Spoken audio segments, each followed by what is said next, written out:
What is going on, everybody? Welcome back to another week of Hero or Zero here on the Heroes for Hire podcast. My name is Shaun, and joining me as always through the power of the internet is my partner in crime, the one, the only, Jesus Christ, Ciara Lawler. I think that was kind of just a way to show up my intros, because mine are getting less and less enthusiastic the longer we go doing this over the phone. Yours was eventually just, literally, Shaun's here, I'm here, let's talk about a hero. Yeah, just fucking, I'm sick of this shite. But I'm happy because I suppose this for you, this is a novel thing. Like, this is one every 6 episodes. Well, I do them in my spare time when no one's looking. But, yeah. Right, just before you go to sleep. Just before, every night I just do a 20 to 30 minute report on one hero or zero from comic book history.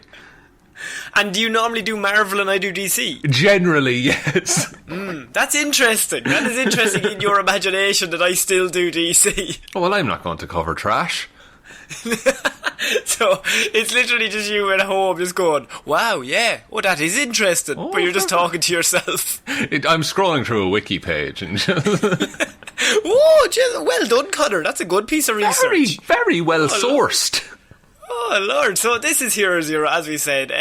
We choose one comic book character every single week. We do their good points and their bad points. Just generally give you a bit of a rundown of everything to do with that character.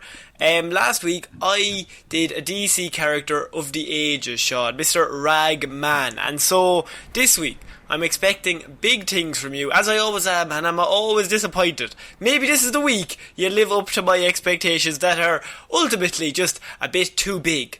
But please, proceed. Oh, lads, what I've done, Conor, is I've picked one of the greatest. Look, we've talked Captain Britain, we've talked Captain America. Oh, yes. What I'm all about recently, like where this is going. I like heroes that are from places. All right, and they're the captain of those places. Well, this one isn't the captain, Conor. He's barely even a cap. So. Oh, right. So he doesn't look at anyone going, look at me. No. I am from this country. No, he does not do any of that. Right, okay. We are talking Drew Daniels, a.k.a. the Texas Twister. Oh, Jesus. Okay, right. For some reason, I have a suspicion that this might be not Batman, Iron Man, Captain America level of character we're talking here. You might be surprised. Okay, right. I've already forgotten his name. The Texas Twister. The Texas Twister. He sounds like a wrestler from the 40s, I grant you. But he sounds like either a wrestler from the 40s or maybe a sweet. Like a licorice sweet or something. Oh yeah, like a wine gum, like a Texas Twister. Yeah. Oh, you get the latest Texas Twisters. Oh, they are mad, man. They are mad. It's either that or it's a new, like, cocktail. Actually, yes. So the Texas Twister, Shaun, please tell me about. I need to know about this character because for my upcoming Marvel is the best ever report that I will be doing. Oh, well, I can't wait for that report. Well, let's lead in with the life of Drew Daniels. So, Drew Daniels, one day, was rounding up stray cattle near the Reynolds power plant when a tornado touched down near the site's waste storage area.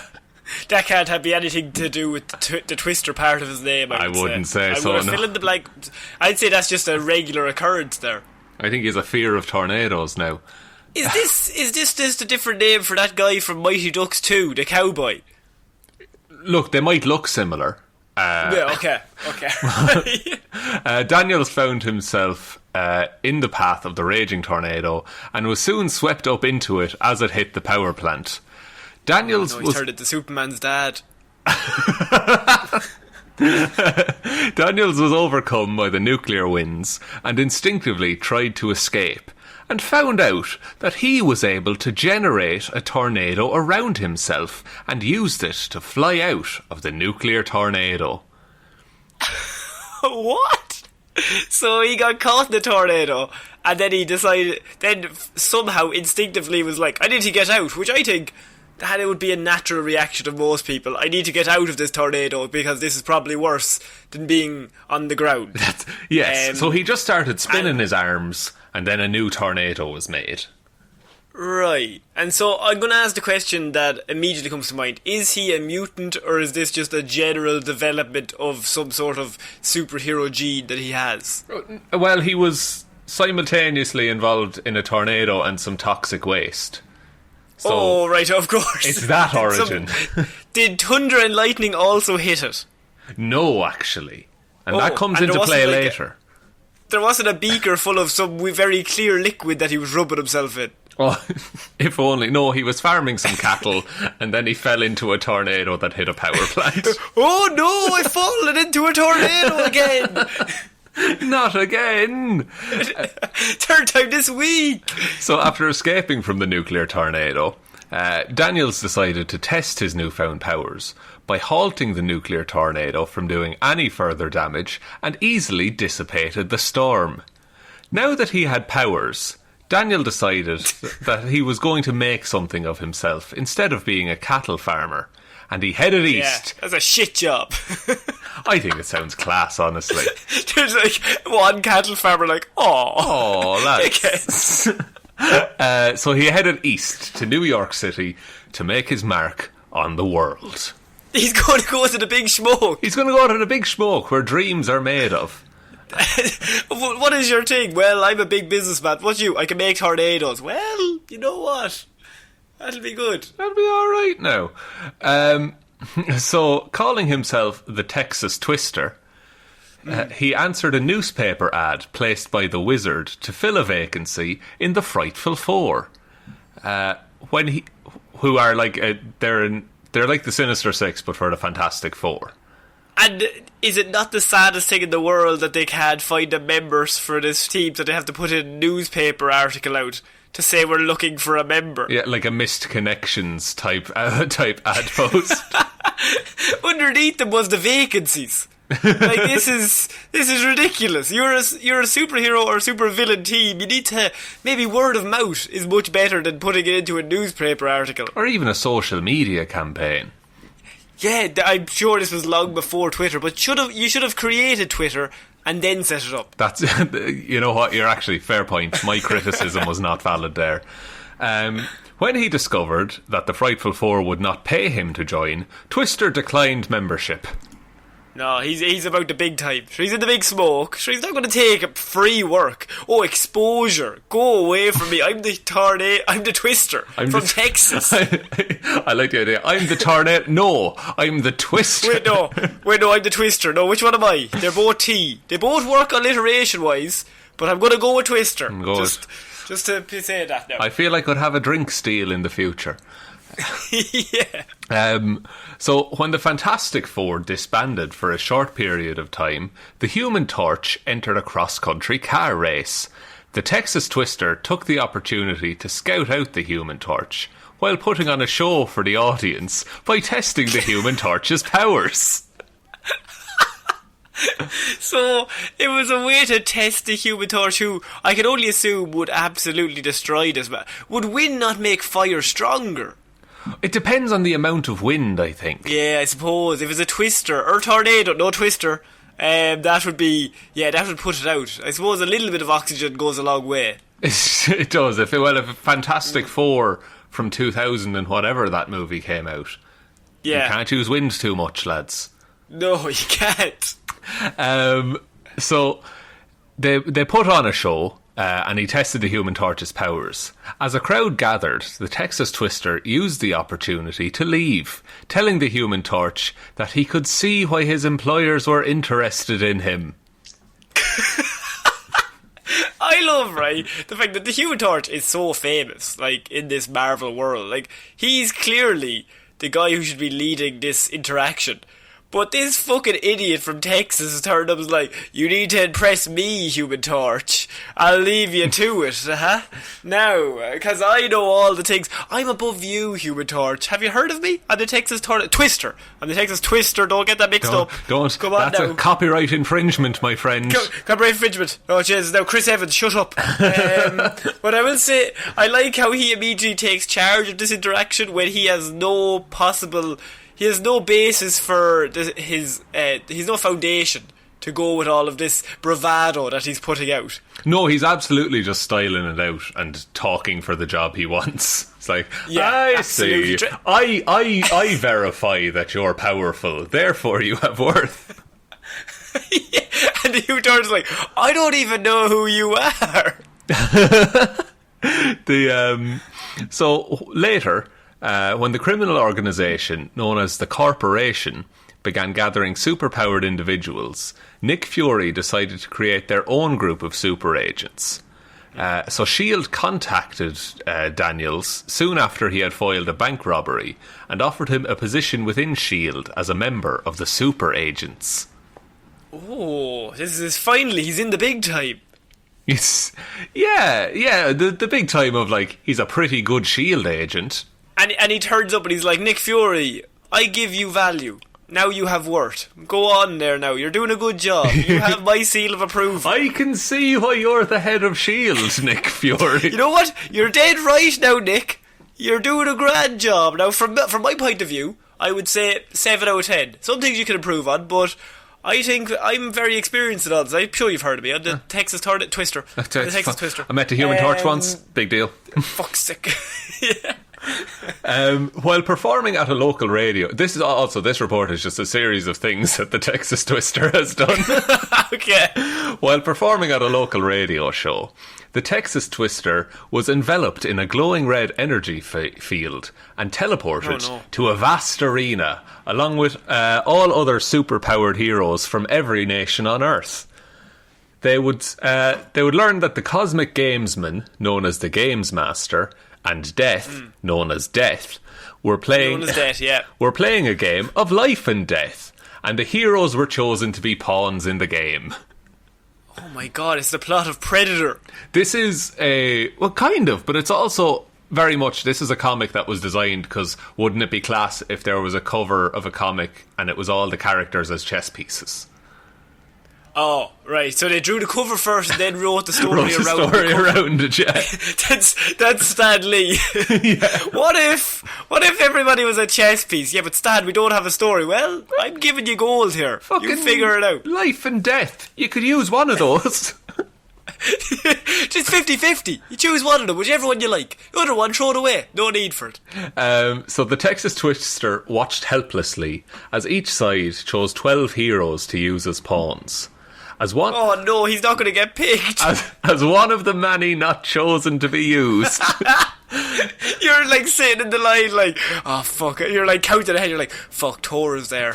Thor's definitely going to get picked. That's the Hulk, lads. Fuck. That's the Hulk. I'm not getting picked for the Hulk. So he's like counting, I was like, I might get in at 9. Maybe 9. The Human Torch. I could see why they'd pick the Human Torch, alright. Yeah, he has value. I've given him value. I shouldn't have given him value. Now we're going to pick him ahead of me. That was my fatal flaw. So, after the game was over... they could only watch as the heroes were used as pawns. But after the game was over, all the heroes were placed back where they were teleported from, finding that only an hour had elapsed.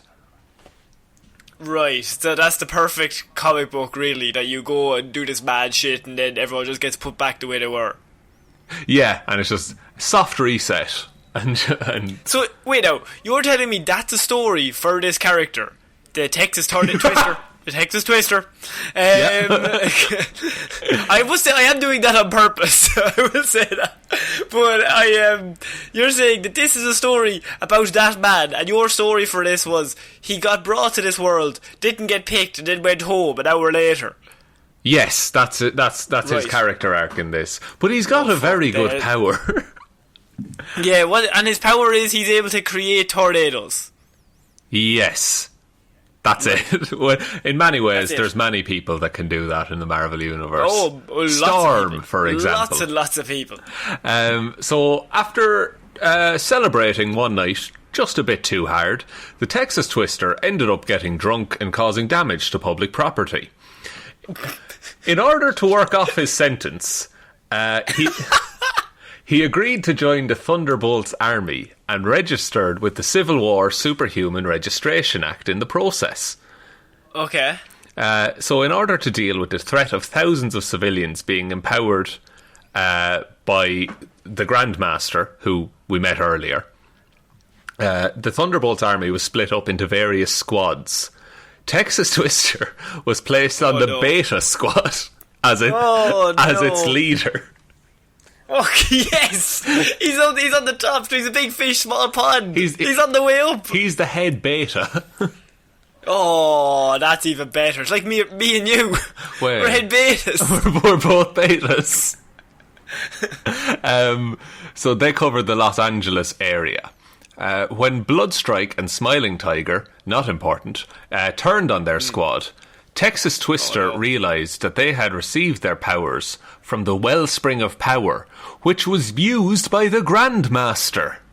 Oh, shit. Okay. So they were now a liability to the squad's mission.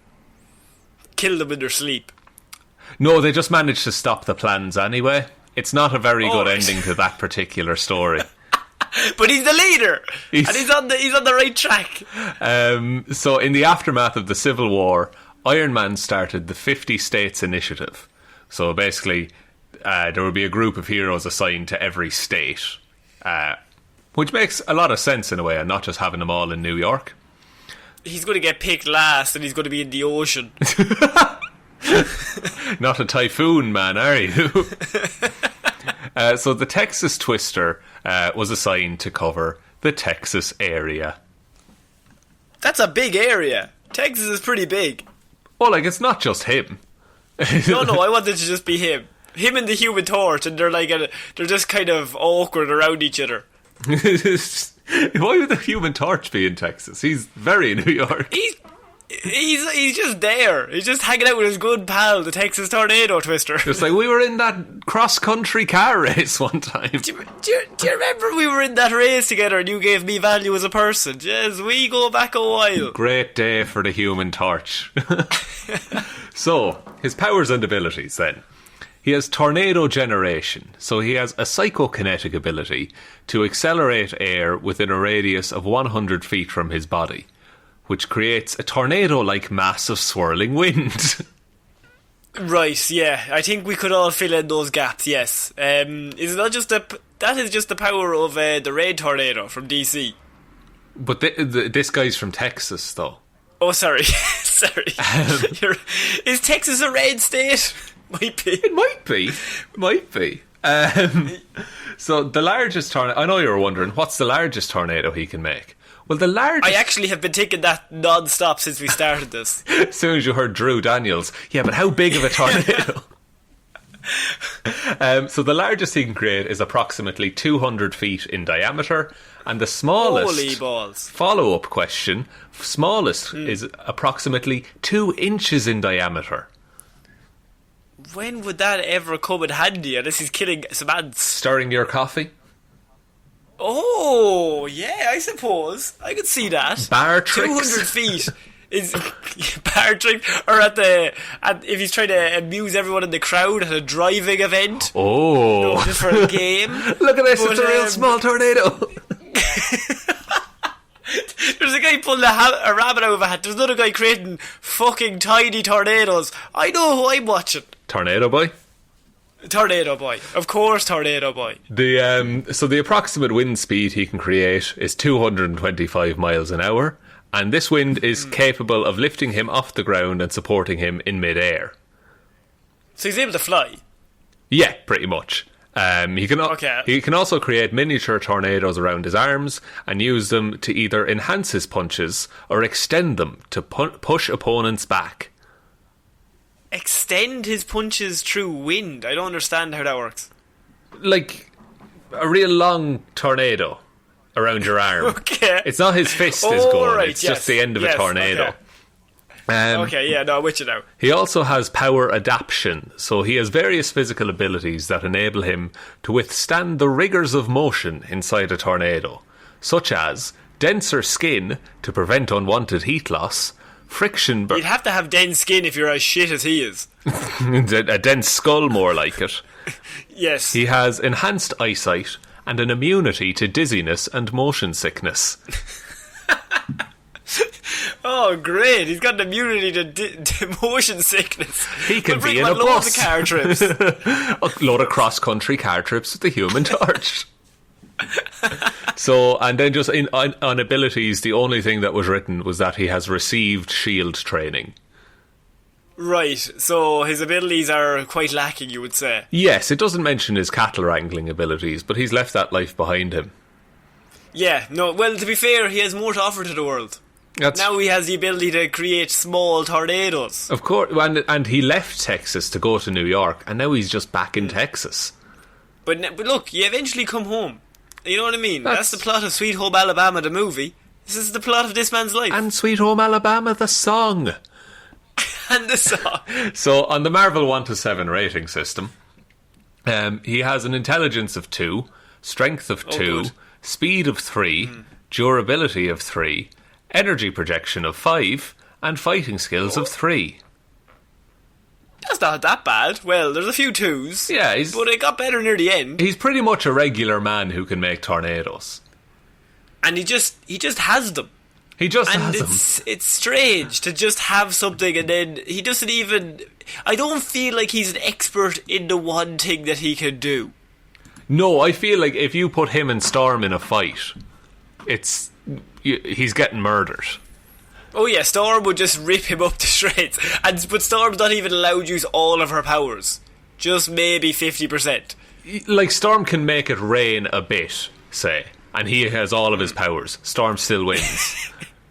Storm just has a raincoat and is just punching him to death. And also, this guy, his costume is like entirely denim with a popped collar. Oh no. And like you should have led with that. And he's got like a bolo tie and a Stetson. Does he have a cowboy hat? He does, yeah. It's a white one. Of course.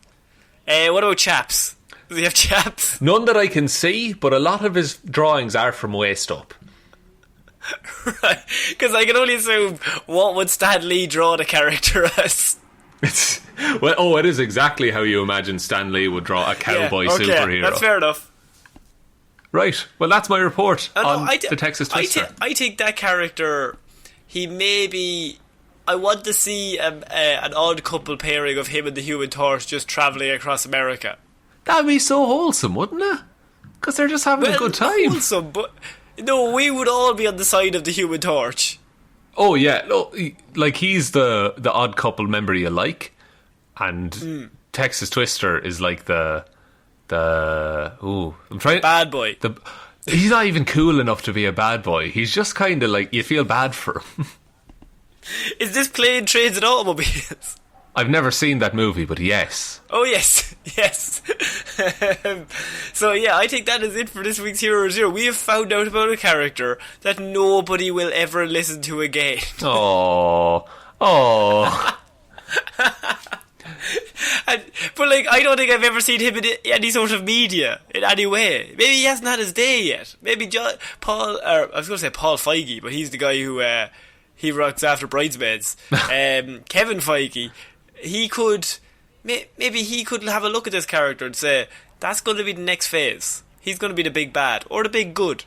Yeah, he could have his own Disney Plus series, like The Mandalorian, but the Texas Twister. And Pedro Pascal could play this man. I think Pedro Pascal could play anyone. Yeah, he's pretty good. If we got Pedro Pascal in to play the Human Tornado, Human Torch, Twister Torch, Tornado, Texas Torch, I think that'd be really good. The Human Twister is not a nice concept to think of. So, I think that's it for this week's Hero Zero, Shaun. I think you're right. Would you like to take us out? I'll give it a good go. So, recently, on Sunday, we put up a new episode on our Patreon, which is patreon.com/Heroes for Hire podcast. Beautiful. And if you go there, we did a review of Batman and Robin, the 1997 classic film that killed the Batman franchise. We've never seen it again. It'll never be back. DC have said it's dead weight. Get rid of it. Cut him loose. Cut him loose, they said. All Superman all the time. And so, we did a review of that movie to see if it still holds up. And you would be surprised with the results. You won't believe it. You won't believe it. Red arrows, big circles. But if you want to give that a listen, if you give $5 or more a month, you will get that episode and you will get all the reviews we've done in the past few months as well. They'll all just appear and it's extra episodes. Also, you can follow us on Twitter. It's at Here's for Hire Pod. The 4 is the number 4. Facebook, Here's for Hire Podcast. Instagram, Here's for Hire Podcast. And what did I think? Everybody, just listen to this. Just think. I just say, just tell one human being that we exist. Just the one. Just the one, lads. Nothing more. All we need. Just one person. If it's 2, we'll get too much clout. And I can't be dealing with that. It has to be 1. I think I would be too affected by clout. So just keep it on the DL.